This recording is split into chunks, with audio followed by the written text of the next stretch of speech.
为什么说乔家世世代代都是绅士就是个笑话？初代乔要是得知后代这个鬼样子，得气得原地复活。6代目是罪犯，还在监狱玩手艺。5代目当上了黑帮巨星。4代目一拳穿妈。3代目是暴力狂加赌徒，先赌兄弟后赌娘。2代目更是离谱，性骚扰、锁孔看妈。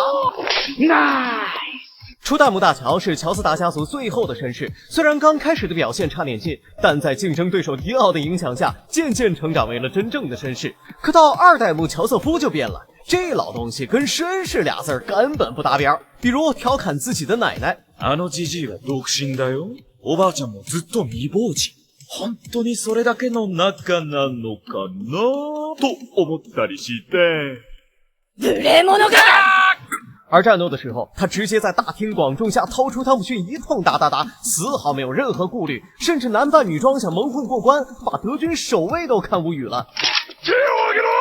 ちょっとでも動いたら撃つぞ！さすがドイツ軍だぜ！よくぞ俺の助走を見破ったな！除此之外，二乔还用亲吻的方式威胁路人离开，以及经典名场面锁孔看妈。虽然当时二乔并不知道那是妈，可也不能偷看老师洗澡啊！这货年纪大了也没改这个臭毛病，婚内出轨，这才有了不灭钻石的主角东方仗助。3代目空调承太郎，无敌是他的代名词，但不良少年也是板上钉钉的事儿。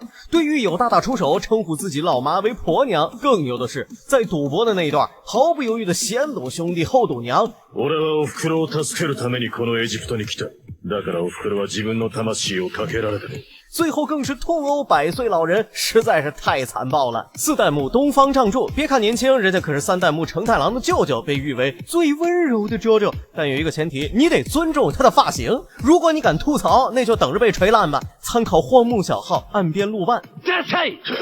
その頭、小汚い野鳥になら住処として気に入ってもらえるかもな。